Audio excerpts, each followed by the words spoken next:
Welcome to the True Grime Stories podcast, where in every episode, we'll unravel a new mystery of cleaning business transformation from a grimy mess to a great success. Join me, your host, Jeannie Henderson, as together we dig up cleaning business secrets that you've been dying to know.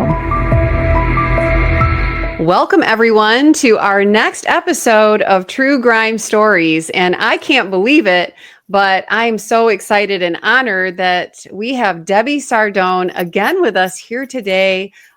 Such a great inspiration in the residential cleaning business, but also my mentor and the founder of Cleaning Business Fundamentals. And I'm sure if you're in the residential cleaning industry, you've probably heard of Debbie before, but she is the founder and owner of Buckets and Boats Maid service. She has over 4 decades of experience in our industry, and her program, Cleaning Business Fundamentals, has helped more residential cleaning business owners have $1 million businesses than any other training program out there. Debbie has been my mentor for almost 8 years now, and I know that I probably wouldn't even be in the cleaning business anymore if I hadn't found Debbie back in 2017. So I'm so glad to have you back again today, Debbie. Thank you so much for being here. Well, thank you for having me a second time. I tell you, I have so many true grime stories in my arsenal with 40 years worth of business and probably almost 30 years or 25 plus years of big mistakes.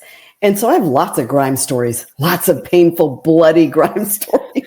Yeah, that's for sure. And you have been so vulnerable in sharing them because it helps everyone to hear that even someone who has an amazing, successful business has to go through that, unfortunately, sometimes to discover the best ways, the right ways to systemize and grow their business. And so everyone who's watching today, Debbie and I were talking last week as I was launching a new program that's coming out in January of 2025, and that is called Culture Magic. And so I'm really over the moon excited about this because this has been my journey since actually becoming an entrepreneur way back when my husband and I were in the restaurant industry, but then how my view of culture changed and shifted when I joined the residential cleaning industry. And many of you know that, it is difficult to build a strong culture inside your team when you're running a residential cleaning business. It's really tough. And Debbie was sharing with me that she has had multiple true grime stories just around culture itself. And she was sharing a couple with me, and we said, we should go out and tell people about this. So Debbie, share with me one of your true grime stories when you were trying to grow your business, but culture became the problem. Yeah, it was such a fun conversation because I'm really excited about the Culture Magic program. And I was sharing with you, Jeannie, that I wish I had the Culture Magic program. I had a great culture through blood, sweat, and tears and lots of mistakes over the years. And a lot of people listening have a pretty decent culture, or even a culture they feel proud of, right? They're like, oh, our culture is great. It's not a problem. And so I kind of had that before you even developed Culture Magic, thankfully, but it was through a lot of trial and error. But here's what I didn't have, Jeannie, and this is what I wish I had in Culture Magic, because I wouldn't have had to fall flat on my face, is there were 2 very specific times in my business when I was extremely successful, right? So this wasn't before I figured out how to build a culture, right? I mean, like you said in the beginning, it's hard enough to create a culture where people who put their hands in other people's toilets every single day for a living, a culture of, I love what I do and I hope I always work here, right? That's really hard. And, CBF, Culture Magic, these are great tools to make it much easier, right? And to make it stick, right? Instead of, you have spikes of good culture and long seasons of bad culture. But what I didn't have, and of course, this is what you've put together in some of the features of Culture Magic, is I didn't have a way to step away from my business and make sure the culture maintained. or thrived or even improved. Instead, when the day came and it was time for me to become fully retired, now there was a period of time, and many people go through this, where I was semi-retired. I was still at the office. They could still knock on the door and say, hey, I have a problem. I have a question. I was still in tune with what was going on, so I could maintain and make sure the culture didn't fall apart. But then when the day came and I wanted to be fully retired and I wanted to have a completely turnkey self-running business, I had no idea that the culture would leave with me. I didn't know that. Yeah. And if I had had culture magic, then I would have figured this out and prevented it. But I had a wonderful office manager with a completely different personality than myself and different style of management. And over time, in my absence, the culture began to erode, and it didn't look anything like the culture I had built. Yeah. And it was just kind of sad. Yeah. I mean, you're the culture carrier. And I think a lot of us don't realize that the culture came from us. Yes. And it kind of almost exists in us. Right. So how do you bottle that and keep it going? Well, before culture magic had a system, right? Mm-hmm. I needed a system that my team could follow to maintain the culture and the values and have the kinds of conversations that keep everything high level, to make sure that bad employees who don't believe in our culture, bad employees who do not align with our core values, are replaced quickly instead of tolerated too long. And so in the beginning, I really didn't have a system. I honestly didn't. And when the culture went down, it kind of caught us all off guard. What happened? I would say the results of what we saw was attitudes changed. People began to gradually feel like a number, not like a person that was valued and cared for, that we all truly loved and elevated and wanted to develop, but more like a number, a cog in the wheel to grind it out, get your paycheck and get more jobs and get it right and do a better job and get more one-star reviews and get fewer one-stars. And it just sort of didn't have a system for the positive stuff. It didn't have a system to emphasize the values that we say we have, right? We say we have. And so obviously I had to step in and I had to kind of create, it's not as good as culture magic, the one I had to kind of put a Band-Aid on. And this has been probably, I'm sure it's pretty amazing. It's not bad, but we didn't have culture magic. So I had to step in and create kind of a wow system for maintaining and continuing to wow our employees and for continuing to hold ourselves accountable as a team to our values. And we're not accountable to our values when we let 10% or 20% of our employees ignore our values and walk all over our core values. So we put that system in place. I would say it was probably a temporary fix, because then when my office manager retired, we still didn't have a solid system in place. Mm-hmm. And the new CEO began the same journey of it was actually a different decline in culture. We had a positive atmosphere. We had an exciting atmosphere. People did feel loved. It was fun, right? It was fun, right? So we had pieces of the culture that we had put in place, but we didn't have the other piece. Yeah. Well, I think the story that you're telling is actually a very scary story, because for all of us out there, and our listeners who are, wondering, how do we do that? How do we keep this going? This is our baby. Like, we birthed these businesses, right? And we really want them to continue. And when you and I, we talked to a lot of cleaning business owners. We were talking about this earlier, how when cleaning business owners get started, a couple of things that they always want is they want to create a great workplace. They want to build a strong team. They want people to love this job. It's something that comes from the heart.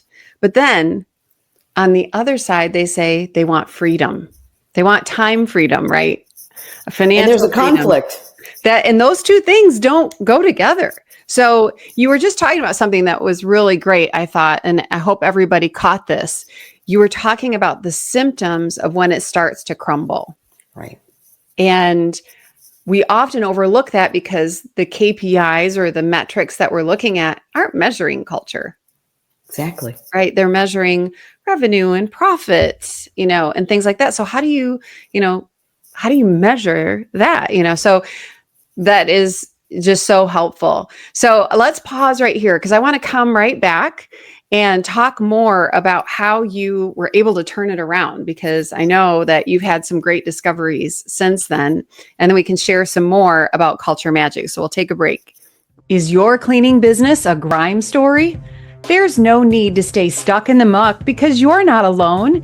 With over 500 active members and more than 500 graduates of our Cleaning Business Fundamentals program, CBF is the #1 cleaning business academy in the world and has created more mop-free millionaires than any program in the industry. Learn more and let CBF take your residential cleaning business from a grime story to a gleaming success. Welcome back, everyone, to True Grime Stories, here today with Debbie Sardone, and we are talking about building a culture that lasts. And that's something that we all want. We all want to have a positive workplace. We want to deliver great jobs, and we want, our people to stay with us for a long time, but it isn't that easy to do. And recently I launched a new program called Culture Magic. And Debbie and I have been working hard on this over the last few years, but Debbie has some great experiences that she has had, not great, but great experiences rebuilding her culture when it started to decline. And this is what happens as our business grows. So Debbie, tell us about, you had these 2 separate grime scenes, but very, very different, where your culture was challenged. So, how did you find your way out of those grime scenes and bring your culture back? Well, there was something you said earlier that reminded me that the first time our culture went down, it had more to do with style, personality, and people feeling loved on and having fun. And that just needed to be systemized to teach my team how to maintain that style of fun, even if your personality is different from mine, because my leadership team didn't have my same personality. But then the second time, it was the opposite. And it's all about systemizing. That's why I got excited when you put together Culture Magic, because I believe anything you systemize can be repeated in your absence. But until you systemize culture, so a lot of businesses like my own was, our culture wasn't systemized. It wasn't automated. It was experiential, right? And it was by the owner. And so the second time our culture went down significantly was about 2.5 years ago. And we had a new CEO. My office manager had retired, and the personality and the style was there. It was fun, rah, rah, cupcake parties, and love on you, hug on you kind of personality and style, which was great because that was kind of my bubbly That's who style. you are, right? It was maintaining the personality of the business, Exactly. But the other piece of culture, and I honestly can say, Jeannie, I really didn't put 2 and 2 together until I failed. The other piece of the culture is the systems that are followed that keep the culture safe. And so what happened over time is, and I take responsibility as a leader. Over time, all of our emphasis and all of our metrics and performance metrics were around reaching our goals, growth. What was our revenue this month? What was our revenue this year? I mean, it hit 3 million when my culture was in decline and I didn't even know it, right? So our business was at 3 million. Wow, it was the biggest numbers we'd ever achieved. We had the highest number of employees we had ever had on staff, trained RGEs is what we call them, revenue generating employees. So not counting the ones in training. I think we had at 1.64 employees, RGEs out there cleaning and generating revenue. And so I was only looking at the metrics, right? And I didn't And that's what absentee owners often do, right? Yes. We have And that's like all I this need. dashboard and we think, well, as long as all these numbers are in line, everything else should be fine. Everything else should be fine. Yeah. And normally that's true. And so how on earth would you know the culture is in decline if the numbers are on the up and up, right? If the numbers are growing, how do you know the culture is in decline? And so the only way you can know the culture is in decline is to find out, are we keeping the kinds of staff that align with our core values? Or are we running off those wonderful people? Are they leaving? Why are the good ones leaving? And are we tolerating more and more, a higher and higher percentage and longer C players, terrorists, right? Mm-hmm. You've heard Darren Hardy talk about patriots, mercenaries, and terrorists. That's right. Yeah. And the terrorists are the disengaged ones, that are working against you. They're working against you. They're fostering a toxic environment. And so are we keeping terrorists? And how many terrorists are on board? And in the name of growth. In the name of growth, right? Oh, we can't fire this person who's got a bad attitude, who's running off other employees, who's wrecking our quality scores. Oh, but the clients love them. Well, the client loves them, except when they don't, when they no-show or call out sick. And so I wasn't really looking deeper at the culture. And so what we did during that period of time before you built Culture Magic was we just created a system to evaluate, well, what percentage of our team should be on a performance improvement plan, meaning they are not living our values, right? Trustworthy, honest, dependability, all of those things that we say we value that really builds a powerful, wonderful, long-term, healthy, engaging culture. Well, if we're living those values, dependability, trustworthiness, honesty, hardworking, all those things we claim to value, well, then what percentage of our team are we letting them get away with it? They're not on a performance improvement plan. In fact, they're on the list of C players. What percentage? And I saw that percentage, once I did an audit, was at 25% of our team.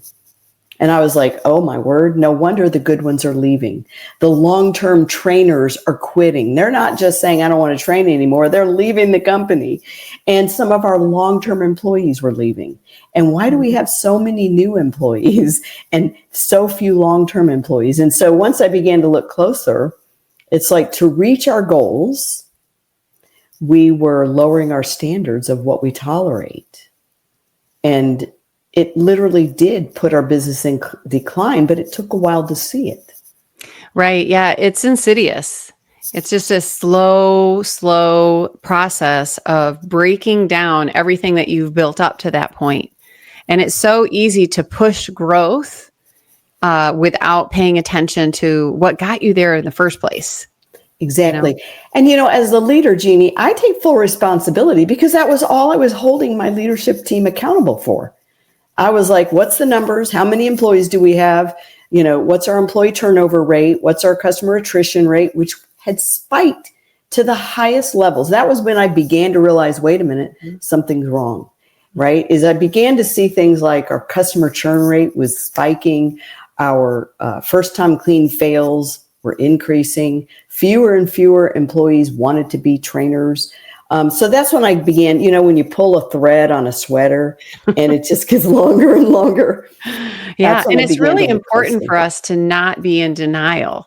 And sometimes, speaking from experience, I did the same thing. I walked out of my business for the first time a couple of years ago and to become a coach with Cleaning Business Fundamentals. But when I did that, the things that I used to be in charge of, the culture things that I was in charge of and I tried to pass off weren't necessarily continuing to be done.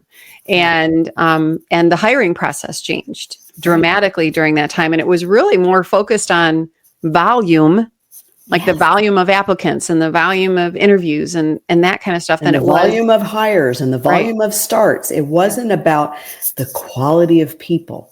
And so over time, that shift, and again, neither one of us had people running our companies that meant harm. They meant the best for us. They were trying to do the best. Exactly. We were failing as leaders by not giving them a system that maintains culture while you grow, maintains culture while you increase and reach your goals. And that was on me. I didn't have that system in place. So when I began to look closely and I saw many of our systems had eroded, right? And when your systems erode, like people change your hiring process, people change your trainer selection process. We have a full turnkey train the trainer program with a careful selection process. So you select the right trainers, not the wrong ones. And once those systems began to erode, our culture began to erode. And nobody knew how to fix it in the business. And I finally knew once I saw where the problems were. But it just reminded me, Jeannie, we may have a system for growth. We may have a system for knowing our numbers and measuring job performance. But if we don't have a system for maintaining culture, I truly believe it's going to be one of the first things that slips when the culture personality wants some freedom and steps away. Yeah. And I know a lot of people in the cleaning business have big dreams, to build big businesses, multiple locations, or move on to do something else. And you won't be able to be there every day. But the great thing is that you can, when you build a system, it's like your heart stays in the business. Yeah. And you mentioned how you look, you have to look in the mirror when this stuff starts to happen. And that's one of the greatest lessons that I've learned from you is like, it always starts with me. It all comes down to me. And so that's why the M in Culture Magic is mentorship. We cannot stop being the coach and mentor to our team, even though we aren't there every day. That is something that we have to be really, really intentional about. Yep. And I love that because if I had had that system, right, I would have done a better job at it the first time. I did a little bit better job at it the second time. But the mentor, at a certain stage, you're mentoring your key leaders. At another stage, like the stage I'm in, you're mentoring only one person who is mentoring the key leaders. And those key leaders are mentoring the field staff. So at a certain point, I may only be mentoring one person, but I will never stop being the mentor. That's part of the magic. Right. And leaders have to grow new leaders. And we miss passing this piece on. It's almost like it needs to be the DNA of our business, but we don't seem to pass it on when we step out. It doesn't naturally come to us. And often it's the excitement of the next thing that's happening. And that's the experience that I've had is I moved on to become a coach and I was really excited about that. And it took my focus off the business, and you've done so many exciting things, I can only imagine, that you can easily get pulled doing this and assuming that, you've built this great business, it's just going to keep running, but it does need that care. And that's where Culture Magic comes in. Right. I mean, what we need when we want more freedom from our business is to operationalize and systemize every important piece of our business. And most people have never operationalized or systemized their culture, right? And I hadn't, and I didn't realize that it could be operationalized and systemized until I saw it slip. And I knew the solution wasn't, oh, well, roll up my sleeves and get back involved and be involved. I knew the solution was, I need a system to monitor the culture. Right. And when you have employees that are with you month after month after month, they're violating all of our core values. Then I know the culture is slipping because those people are working with our best cleaners. Those people are bringing down morale. Those people are sending the message that, hey, we've lowered our standards for dependability. It no longer matters. Right. That message is sent. Nobody's intentionally sending it. But it might as well go out in a text from the leadership team that says, we no longer care about dependability. Oh, and we keep tolerating people who lie to us about the clock, about how long they stayed at a home, about what one person said about another. Oh, well, we no longer value honesty. Don't worry about it when we don't do anything about it. Respect, right? Here we say we have all these values. I wrote down these for you to share. Dependability, honesty, respect, integrity, improvement, right? Self-improvement. Right. Growth. Flexibility and charity. These happen to be my list of 8 values that we expect to be exhibited in our cleaners. We expect to be exhibited from our leadership team, and we expect to be exhibited from all the admin staff.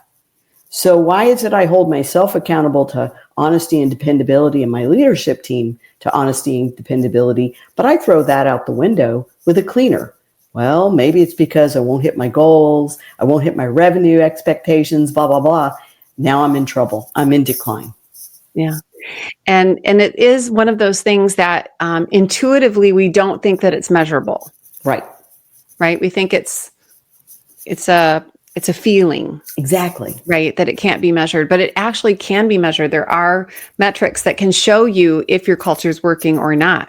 And I love that you're watching that percentage of your, what we call C players, the detractors, those who are, the terrorists, those who are working against you. It's so important to call that out on a regular basis. At a minimum, quarterly, we should be looking at that number. And actually, inside of Culture Magic, that's one of the 30 plus tools that we provide to people who are in our Culture Magic program and our mentorship program.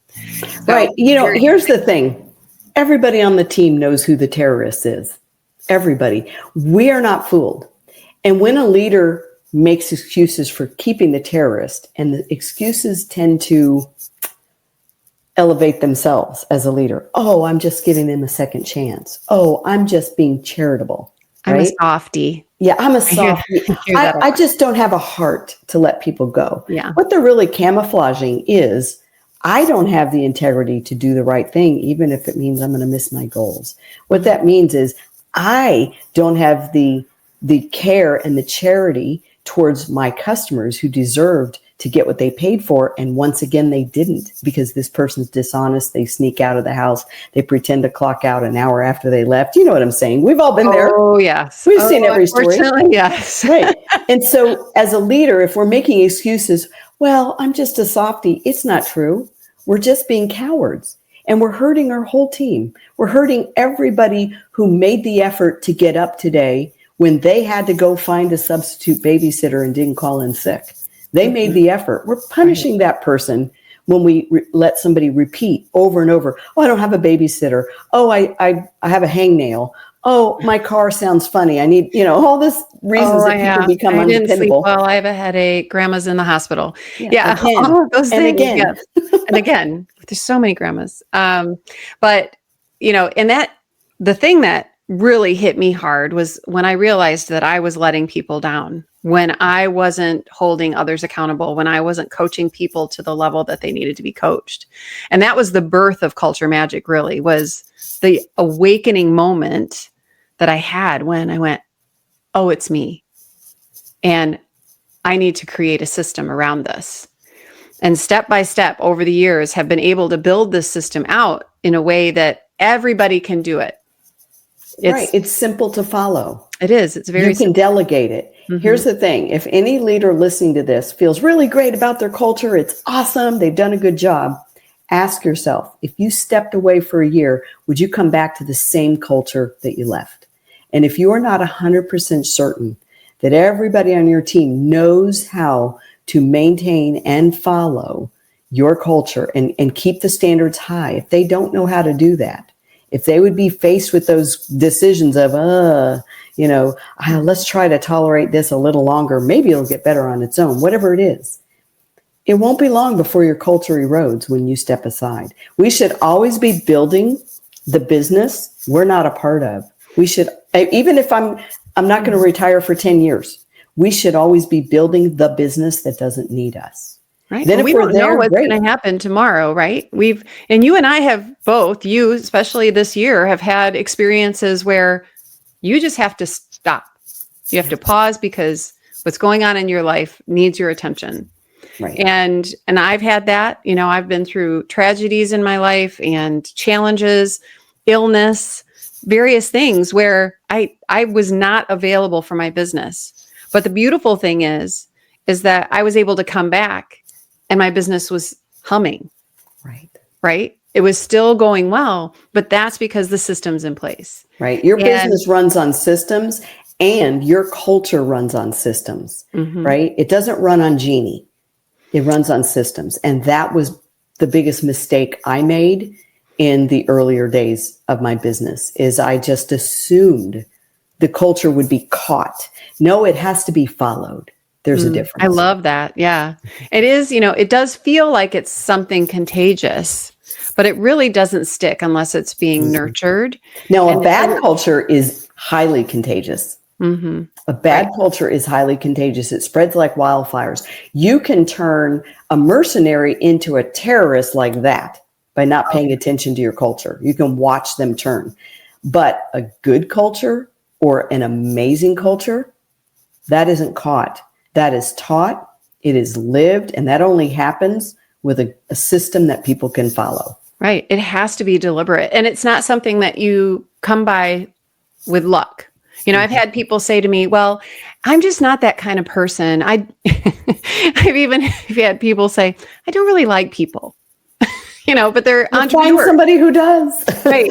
But anybody can build a great culture inside your business. Once you identify what you want it to look like, you can create it, systemize it, and sustain it when you have the right pieces in place and the right systems in place. Yeah, it's a tough business to be in if you don't like people. But my original office manager that was with me for 25 years that did an absolutely amazing job, she would tell you right here on this podcast, I don't particularly enjoy people, right? It's not her thing. She's an extreme introvert.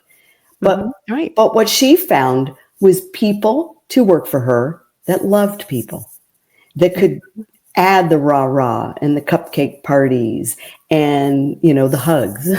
Right. She hired leaders to work in our office that could fill the gaps of where she wasn't the strongest. Right. And we can hire. And that's one of the great things that we learn as we become leaders too, is that to replace ourselves, sometimes we actually find people who are better at that than we are. Ideally. Absolutely. I want somebody working for me that's got strengths in areas I'm just not good at all. And so if that happens to be, well, I'm just not bubbly. And culture isn't about being bubbly and having fun. It may be a part of it, but, Derek Christian, one of our master coaches on our team at CBF, he talks about how his culture, like Culture Magic, is very intentional, right? And his culture has a different personality than mine. And he attracts people that love his culture, right? So culture doesn't have to be this personality, right? It does need to be an intentional, planned program to maintain the values, to eliminate the terrorists, to elevate the patriots, and to constantly try to convert the mercenaries to become patriots. Right. Up or out, either you become an A player or not. And, and that is really a good point that you made there, Debbie, is that my culture and your culture and Derek's culture and everyone else's culture is unique to your business. Your values are unique to you as the owner of your business. And so when you participate in Culture Magic, you're not going to learn how to make my culture. Exactly. You're going to learn how to grow your own unique, special, positive, and productive culture that you can sustain in your business. Exactly. But it doesn't just create one culture. It creates a system for your culture to grow and thrive and keep going even when you're not there. Yeah, I can imagine Derek Christian's employees would hate working for me, and my employees would hate working for Derek Christian. And the employees he attracts, because of the culture that he has built, they love it. Be brief, be direct, be gone. Right? Those people love it. And I guarantee you, he has the same successful culture that you have and that I have, because it's intentional, because it's a part of a direct system. It isn't willy-nilly guess, and then it changes when somebody takes over. Right. Yeah. And, and I think that's what everybody truly wants, but very few people figure it out by themselves. Yeah. And there aren't a lot of people talking about this. What we are hearing people talk about is workplace loneliness is becoming an epidemic, and people are, not building relationships at work anymore. And, there are all kinds of other symptoms that are happening and people are talking about them in a panic, but nobody is talking about the solutions. And that's why I felt Culture Magic was so important at this point, especially coming out of the pandemic. I think we're relearning how to lead with that kind of compassion and building a place that really is a great place to work. And so I'm super excited about launching in January of 2025 the Culture Magic course. And we'll be sharing a lot of information about that out in our residential cleaning community. So watch for that. And at the end of today's episode, you'll get kind of a rundown about what is included in Culture Magic and how you can learn more. And I hope you will click on that link and learn some more about how you can create your own magic inside of your business, and not magic that is just fleeting, but magic that lasts for years and years and builds a business that you can retire from or not, that you can just take some time away or step away, or you can sell it and that culture can keep going even beyond that. And that's a great selling point. If you were going to sell the business, how many businesses have a system for culture? Very, very few. Imagine if you are selling your business and you're able to say, not only do we have a system to follow to build a big, successful self-running cleaning business, we also have a system that you can follow, a turnkey system to maintain culture, to maintain this same culture. Because a lot of owners, when they buy a business, they're very nervous about, wonder what's going to happen when that person everybody loves sells the company, right? It's like, well, we have something already in place that you can follow to a T to maintain that culture that everybody loves. Yeah. Culture is a system just like every other important piece of the business. And until you learn how to systemize it the way Jeannie has taught everybody, all I can say, Jeannie, is where were you 10 years ago when I needed you? The first time I failed at culture, when I tried to retire and my culture went to pieces. But that's what we're all about, though, Debbie. And that's what I love about Cleaning Business Fundamentals is we look at the challenges of the residential cleaning industry and we find solutions and we help people maybe not completely avoid every challenge or every issue, but to give you the tools to overcome, because there are challenges as entrepreneurs. They're going to keep coming. And I love that you shared 2 grime scenes today, because the problem that you have today is not the problem that you're going to have tomorrow. And it's not the problem that you're going to have next time. But when you have a system in place like Culture Magic, when you start to see that negativity start to rear its ugly head, you have the tools that you need to fix it and keep it going. Awesome. Well, I'm happy to report once we got our culture back under control, we have a new CEO that started almost 2 years ago, a little over a year and a half. Wow, time flies. It is hard to imagine. And in less than a year, I want to say 6 to 9 months, it was a rough first year trying to regain our culture because our culture had slipped into the abyss. But I'm so happy to report that, and I have regular check-ins with him, and we have what we call the red list, right? The red list are the terrorists. They got to go or they got to get better, period, right? And they're either on their way out completely or they are on their way up. And I'm so happy to report at any given time, there's less than 5% on the red list. Right? Oh my gosh. We still have some mercenaries. They're fine. They're B players. They stick around. They don't cause trouble. They're just there to get a paycheck and go. And we're always trying to recruit them to become patriots. But we can grow a business and we can thrive in business with our B players and our A players, but our C players are what destroy us. They run off our customers. They destroy quality of life. They make everybody else not want to work with us or work with them. And so when we get better at our system for purging the bad ones faster and really cultivating an environment for the good ones to be glad they stayed, we truly have a magical culture. And I'm so grateful for all the things that you've shared in CBF behind the scenes as you've built a turnkey systemized program for this. And our CBF members are really grateful for the opportunities to work with you on their culture and take it from an experience and a personality and a style to a system that can be followed and maintained. And that's what CBF is all about, is let's solve every problem, then turn it into a system so it can stay solved. And I'm going to leave you with this statement. A lot of people can make a lot of people can build $1 million business. Not everybody, but a lot of people can make $1 million, but not that many people can keep it. Yeah. right? And a So lot of true. people can build a great culture, but can you keep it when you step away, when you want to be less involved? Probably not, unless you have a system to keep it. So I'm excited, and I love Yeah. this topic because I have blood and bruises all over the place from my grime scene of the 2 times my culture went down, and it cost me a lot of money and a lot of stress. Yeah. Yeah. And we're all about helping our residential cleaning community avoid as much of that as possible. And we love to celebrate growth, and Culture Magic is one of the things that can help you. So I want to thank you, Debbie. This is so great. Thanks for offering to come on here and share some more grime stories. I know there are there are lots of them behind us, and I have a lot of dead bodies in the closet. right. Yeah. Well, we're digging up a lot of great stories here at True Grime Stories. And if you enjoyed today's podcast, make sure that you download, subscribe, and share this with your friends, because you could help them avoid a grime story of their own. And we're here to help you with your grime stories. And be sure to check out the Culture Magic program starting in January 2025. I would love to have you be part of it. And there'll be more information here in the show notes. So click on that and learn more. And we'll see you all again. Thank you, Debbie. And come back and see us again at True Grime Stories. Thank you. Thanks, everyone. Is your team culture helping your business grow or holding you back?